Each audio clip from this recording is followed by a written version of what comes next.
Good morning, students. This is the functioning of Indian democracy, and this is the part of social science, civics. Students, we have already discussed about the what is the how many elements of Indian administrative system, and these are the legislative, executive, and judicial. We have already read that ki what is the legislative and what is the functions of legislature, and in the legislative how many elements. First is president and second is parliament. Students, we have already read that what is parliament, Rajya Sabha, Lok Sabha, and functions of Rajya Sabha and Lok Sabha. Today we are discussing about the president. The president, इसके बारे में हम आज पढ़ेंगे कि president क्या है और इनको कैसे इलेक्ट किया जाता है, इनको कैसे अपॉइंट किया जाता है. The head of the Indian union is the president. President is the first citizen of India. एक तरह से हेड भी है प्रेसिडेंट और एक तरह से फर्स्ट सिटीजन, मतलब कि प्रथम नागरिक कहलाते हैं president. President elected by the member of both houses and elected members of the state legislative assembly. Both member president जो है इलेक्टेड किए जाते हैं बोथ हाउसेस से. That means the parliament, Rajya Sabha and Lok Sabha, ये दोनों हाउसेस से मेंबर ऑफ पार्लियामेंट, इन दोनों हाउसेस के जो मेंबर ऑफ पार्लियामेंट है उन वो और state legislative assembly, that means the member of legislative assembly, MLA जितने भी होते हैं वो मिलकर प्रेसिडेंट को इलेक्ट करते हैं. Qualification for president post: should be citizen of India, should have attained 35 years of age, should have qualification to become member of parliament, should not be on any office of profit in the union or state government.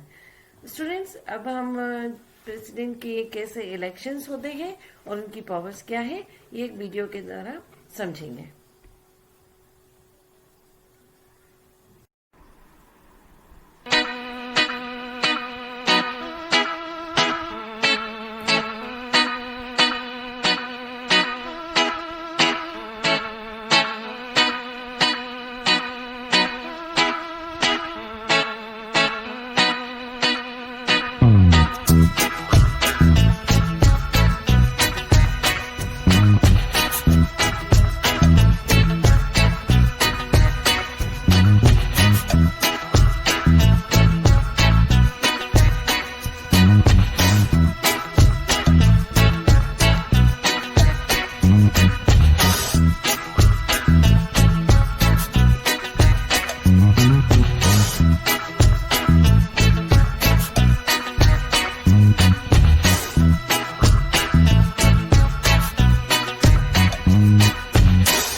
दोस्तों, president को हमारी country में India के head का दर्जा दिया गया है।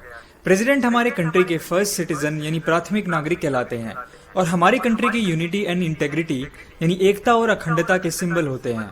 तो हेलो गाइज, आप देख रहे हैं बेसिक ज्ञान और आज की वीडियो में हम बात करेंगे प्रेसिडेंट की पावर्स के बारे में। इंडिया में या इंडिया से बाहर हमारे देश में कोई भी काम या डिसीजन जो भी लिए जाते हैं, जैसे देश में कोई कानून लागू करने का, किसी बड़ी पोस्ट पे अपॉइंटमेंट करने का या किसी इंटरनेशनल पॉलिसी का, ये सब चीजें प्रेसिडेंट के नाम पे की जाती हैं। यानी प्रेसिडेंट हमारी कंट्री को as a single unit represent करते हैं।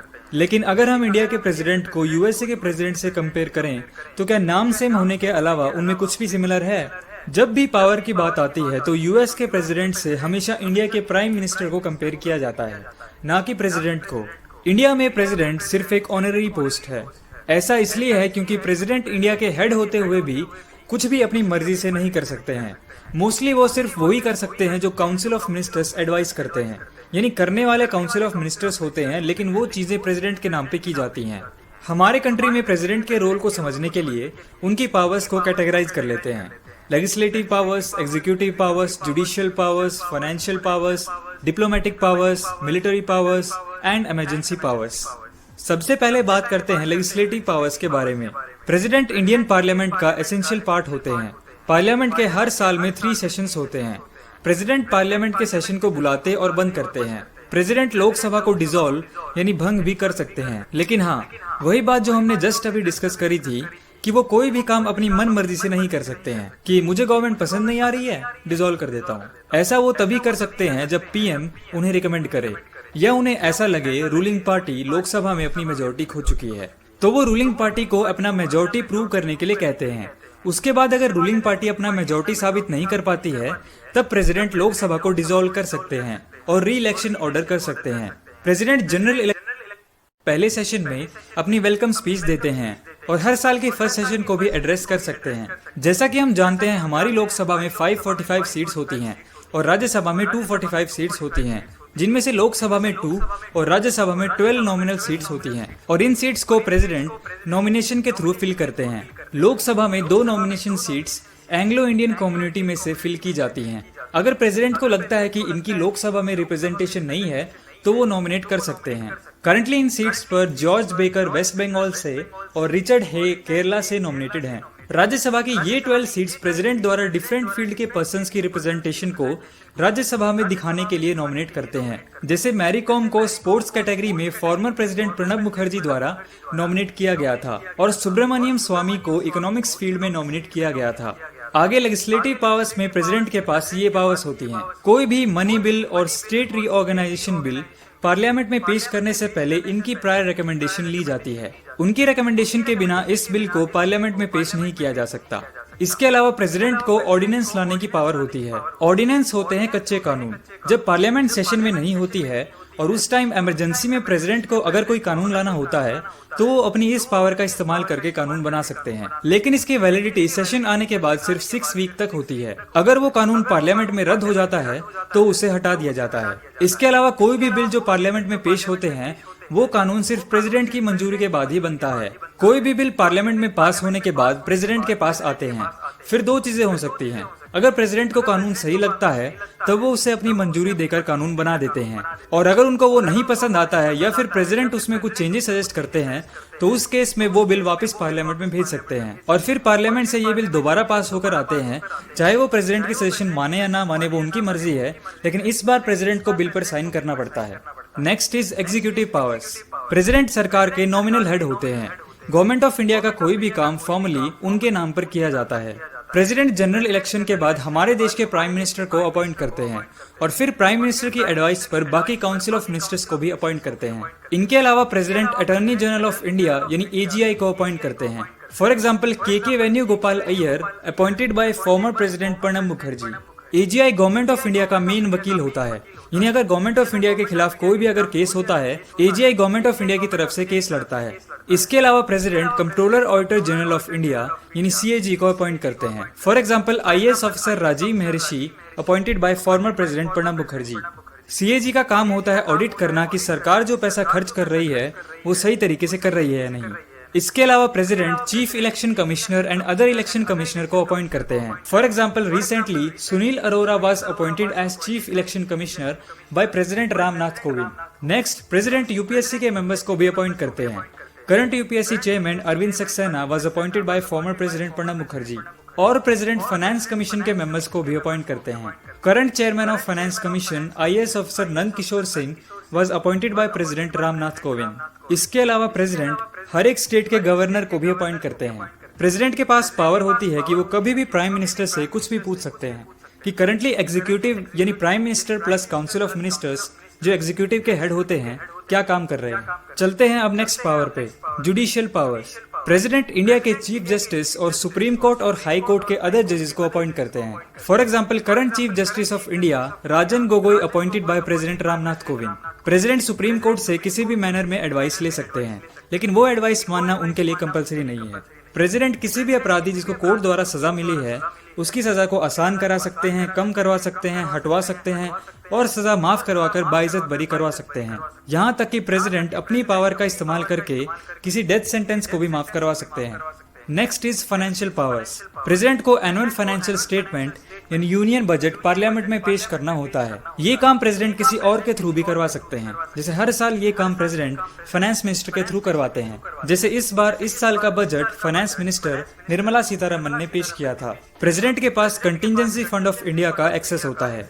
ये फंड नॉर्मल गवर्नमेंट के खजाने से अलग होता है। इस फंड का इस्तेमाल प्रेसिडेंट किसी इमरजेंसी सिचुएशन में कर सकते हैं। प्रेसिडेंट हर 5 साल के बाद फाइनेंस कमीशन बनाते हैं जो सरकार को सेंटर और स्टेट के बीच में रेवेन्यूज डिवाइड करने के लिए और उनका परसेंटेज डिसाइड करने के लिए हेल्प करती है। मतलब जो टैक्स सरकार वसूल रही है उसका कितना % शेयर सेंट्रल गवर्नमेंट को जाएगा और कितना % स्टेट गवर्नमेंट को जाएगा, ये डिसाइड करने का काम करती है। Next is diplomatic powers. India international level पे कोई भी ट्रीटी या एग्रीमेंट नेगोशिएट या साइन करता है तो वो प्रेसिडेंट के बिहाफ पे किया जाता है, लेकिन इसका अप्रूवल पार्लियामेंट से लिया जाता है। प्रेसिडेंट इंडिया को इंटरनेशनल फॉर्म्स पे अपने डिप्लोमेट्स जैसे एम्बेसडर और हाई कमिश्नर्स को भेजकर रिप्रेजेंट करते हैं और फॉरेन एम्बेसडर्स जो इंडिया विजिट करते हैं उनको फैसिलिटेट करते हैं। Next is military powers. President हमारे देश की फोर्सेज के सुप्रीम कमांडर होते हैं। प्रेसिडेंट इंडियन डिफेंस के 3 organs Indian army, Indian navy और इंडियन एयरफोर्स के चीफ्स को अपॉइंट करते हैं। प्रेसिडेंट ही किसी कंट्री के साथ वॉर डिक्लेयर कर सकते हैं। फॉर एग्जांपल, इंडिया का किसी दूसरी कंट्री के साथ वॉर सिचुएशन आती है तो प्रेसिडेंट वॉर डिक्लेयर कर सकते हैं और फिर उस वॉर को रोक भी सकते हैं। इन सभी चीजों के लिए प्रेसिडेंट को बाद में पार्लियामेंट में अप्रूवल लेना पड़ता है। Next, emergency powers. प्रेसिडेंट के पास इन सभी पावर्स के अलावा कुछ एक्स्ट्रा ऑर्डिनरी पावर्स भी होती हैं जो प्रेसिडेंट इमरजेंसी में इस्तेमाल करते हैं। 3 टाइप की इमरजेंसीज होती हैं, national emergency, president rule and financial emergency. National emergency लगती है 2 केसेस में। पहला, वॉर या एग्रेशन के केस में, अगर किसी कंट्री के साथ वॉर हो जाता है या एग्रेशन हो जाता है। और दूसरा, आर्म रिबेलियन। इस केस में जब कुछ ग्रुप्स हथियार बंद होकर गवर्नमेंट को अपोज करते हैं या देश में इंटरनल दंगे वगैरह हो जाते हैं। नेशनल इमरजेंसी इंडिया में 3 बार लगाई गई है। पहली 1962 में जब इंडिया का चाइना के साथ वॉर हुआ था, दूसरी 1971 में जब पाकिस्तान के साथ वॉर हुआ था, फिर 1975 में। कोई वॉर तो नहीं हुआ था, आप कमेंट सेक्शन में कमेंट करके बताइए 1975 की इमरजेंसी का क्या रीजन था। आगे, प्रेसिडेंट रूल किसी स्टेट में तब लागू होता है जब उस स्टेट का गवर्नर उसे ऐसा लगे कि उस स्टेट की लेजिस्लेटिव मशीनरी फेल हो चुकी है या डिसॉल्व हो चुकी है, तब प्रेसिडेंट रूल लागू हो जाता है। और फाइनेंशियल इमरजेंसी, जब इंडिया में इकोनॉमिक सिचुएशन खराब हो जाती है, फाइनेंशियल स्टेबिलिटी को नुकसान होता है और फाइनेंशियल क्राइसिस आ जाता है, तब लागू की जाती है। और लागू होने के बाद ऐसी इमरजेंसी के लिए 2 महीने के अंदर पार्लियामेंट से अप्रूवल लेना पड़ता है, अदरवाइज वो इमरजेंसी नल एंड वॉइड हो जाती है। लेकिन खास बात यह है, फॉर्चुनेटली इंडिया में अभी तक फाइनेंशियल इमरजेंसी नहीं लगी है। तो ये होती हैं बेसिकली प्रेसिडेंट की पावर्स। अब हमारे माइंड में ये चीज भी आ जाएगी, जब हर चीज के लिए प्रेसिडेंट को काउंसिल ऑफ मिनिस्टर्स या पार्लियामेंट का अप्रूवल लेना ही होता है तो फिर जरूरत ही क्या है इस पोस्ट की। अब इसका सिंपल आंसर ये है कि प्रेसिडेंट एक नॉन पॉलिटिकल पर्सन होता है और कोई भी पॉलिटिकल डिसीजन जब उनके पास आता है एक्ट करने के लिए, तब अगर उन्हें लगता है कि ये डिसीजन कंट्री के लिए सही नहीं है तो इस चीज को वो पब्लिक फोरम पे कह सकते हैं। और प्रेसिडेंट की पोस्ट काफी इन्फ्लुएंशियल होती है तो उनकी कही हुई बात का इफेक्ट लोगों पर जरूर पड़ता है, जिसका annual effect next year general election में देखने को मिल सकता है। इसलिए प्रेसिडेंट एक बहुत इंपॉर्टेंट पहले सेशन में अपनी वेलकम स्पीच देते हैं और हर साल के फर्स्ट सेशन को भी एड्रेस कर सकते हैं। जैसा कि हम जानते हैं, हमारी लोकसभा में 545 सीट्स होती हैं और राज्यसभा में 245 सीट्स होती हैं। जिनमें से लोकसभा में 2 और राज्यसभा में 12 नॉमिनल सीट्स होती हैं और इन सीट्स को प्रेसिडेंट नॉमिनेशन के थ्रू फिल करते हैं। लोकसभा में 2 nomination seats Anglo Indian community में से फिल की जाती हैं। अगर प्रेसिडेंट को लगता है कि इनकी लोकसभा में रिप्रेजेंटेशन नहीं है तो वो नॉमिनेट कर सकते हैं। करंटली इन सीट्स पर जॉर्ज बेकर वेस्ट बंगाल से और रिचर्ड हे केरला से नॉमिनेटेड हैं। राज्यसभा की ये 12 सीट्स प्रेसिडेंट द्वारा डिफरेंट फील्ड के पर्संस की रिप्रेजेंटेशन को राज्यसभा में दिखाने के लिए नॉमिनेट करते हैं। जैसे मैरी कॉम को स्पोर्ट्स कैटेगरी में फॉर्मर प्रेसिडेंट प्रणब मुखर्जी द्वारा नॉमिनेट किया गया था और सुब्रमण्यम स्वामी को इकोनॉमिक्स फील्ड में नॉमिनेट किया गया था। आगे लेजिस्लेटिव पावर्स में प्रेसिडेंट के पास ये पावर्स होती हैं। कोई भी मनी बिल और स्टेट रीऑर्गेनाइजेशन बिल पार्लियामेंट में पेश करने से पहले इनकी प्रायर रिकमेंडेशन ली जाती है। उनकी रिकमेंडेशन के बिना इस बिल को पार्लियामेंट में पेश नहीं किया जा सकता। इसके अलावा प्रेसिडेंट को ऑर्डिनेंस लाने की पावर होती है। ऑर्डिनेंस होते हैं कच्चे कानून। जब पार्लियामेंट सेशन में नहीं होती है और उस टाइम इमरजेंसी में प्रेसिडेंट को अगर कोई कानून लाना होता है तो वो अपनी इस पावर का इस्तेमाल करके कानून बना सकते हैं, लेकिन इसकी वैलिडिटी सेशन आने के बाद सिर्फ 6 वीक तक होती है। अगर वो कानून पार्लियामेंट में रद्द हो जाता है तो उसे हटा दिया जाता है। इसके अलावा कोई भी बिल जो पार्लियामेंट में पेश होते हैं वो कानून सिर्फ प्रेसिडेंट की मंजूरी के बाद ही बनता है। कोई भी बिल पार्लियामेंट में पास होने के बाद प्रेसिडेंट के पास आते हैं। फिर 2 चीजें हो सकती हैं। अगर प्रेसिडेंट को कानून सही लगता है तब वो उसे अपनी मंजूरी देकर कानून बना देते हैं, और अगर उनको वो नहीं पसंद आता है या फिर प्रेसिडेंट उसमें कुछ चेंजेस सजेस्ट करते हैं तो उस केस में वो बिल वापस पार्लियामेंट में भेज सकते हैं और फिर पार्लियामेंट से ये बिल दोबारा पास होकर आते हैं। चाहे वो प्रेसिडेंट की सजेशन माने या ना माने वो उनकी मर्जी है, लेकिन इस बार प्रेसिडेंट को बिल पर साइन करना पड़ता है। Next is executive powers. President सरकार के नॉमिनल हेड होते हैं। गवर्नमेंट ऑफ इंडिया का कोई भी काम फॉर्मली उनके नाम पर किया जाता है। प्रेसिडेंट जनरल इलेक्शन के बाद हमारे देश के प्राइम मिनिस्टर को अपॉइंट करते हैं और फिर प्राइम मिनिस्टर की एडवाइस पर बाकी काउंसिल ऑफ मिनिस्टर्स को भी अपॉइंट करते हैं। इनके अलावा president attorney general of India यानी AGI को अपॉइंट करते हैं। For example KK Venugopal Iyer appointed by former president Pranab Mukherjee. AGI government of India का मेन वकील होता है, यानी अगर गवर्नमेंट ऑफ इंडिया के खिलाफ कोई भी अगर केस होता है AGI गवर्नमेंट ऑफ इंडिया की तरफ से केस लड़ता है। इसके अलावा president controller auditor general of India यानी CAG को अपॉइंट करते हैं। For example IAS officer Rajiv Maharshi appointed by former president Pranab Mukherjee. CAG का काम होता है ऑडिट करना कि सरकार जो पैसा खर्च कर रही है वो सही तरीके से कर रही है या नहीं। इसके अलावा president chief election commissioner and other election commissioner को अपॉइंट करते हैं। For example recently Sunil Arora was appointed as chief election commissioner by president Ramnath Kovind. Next president UPSC के मेंबर्स को भी अपॉइंट करते हैं। Current UPSC chairman Arvind Saxena was appointed by former president Pranab Mukherjee और president finance commission के मेंबर्स को भी अपॉइंट करते हैं। Current chairman of finance commission IAS officer Nand Kishore Singh was appointed by president Ramnath Kovind. इसके अलावा प्रेसिडेंट हर एक स्टेट के गवर्नर को भी अपॉइंट करते हैं। प्रेसिडेंट के पास पावर होती है कि वो कभी भी प्राइम मिनिस्टर से कुछ भी पूछ सकते हैं कि करंटली एग्जीक्यूटिव यानी prime minister plus council of ministers जो एग्जीक्यूटिव के हेड होते हैं क्या काम कर रहे हैं। चलते हैं अब नेक्स्ट पावर पे, जुडिशियल पावर्स। प्रेसिडेंट इंडिया के चीफ जस्टिस और सुप्रीम कोर्ट और हाई कोर्ट के अदर जजेस को अपॉइंट करते हैं। For example current chief justice of India Rajan Gogoi appointed by president Ramnath Kovind. President supreme court से किसी भी मैनर में एडवाइस ले सकते हैं, लेकिन वो एडवाइस मानना उनके लिए कंपलसरी नहीं है। प्रेसिडेंट किसी भी अपराधी जिसको कोर्ट द्वारा सजा मिली है उसकी सजा को आसान करा सकते हैं, कम करवा सकते हैं, हटवा सकते हैं और सजा माफ करवाकर बाइज्जत बरी करवा सकते हैं। यहाँ तक कि प्रेसिडेंट अपनी पावर का इस्तेमाल करके किसी डेथ सेंटेंस को भी माफ करवा सकते हैं। Next is financial powers. President को एनुअल फाइनेंशियल स्टेटमेंट यानी यूनियन बजट पार्लियामेंट में पेश करना होता है। ये काम प्रेसिडेंट किसी और के थ्रू भी करवा सकते हैं। जैसे हर साल ये काम प्रेसिडेंट फाइनेंस मिनिस्टर के थ्रू करवाते हैं। जैसे इस बार इस साल का budget finance minister Nirmala Sitharaman ने पेश किया था। प्रेसिडेंट के पास कंटिजेंसी फंड ऑफ इंडिया का एक्सेस होता है। ये फंड नॉर्मल गवर्नमेंट के खजाने से अलग होता है।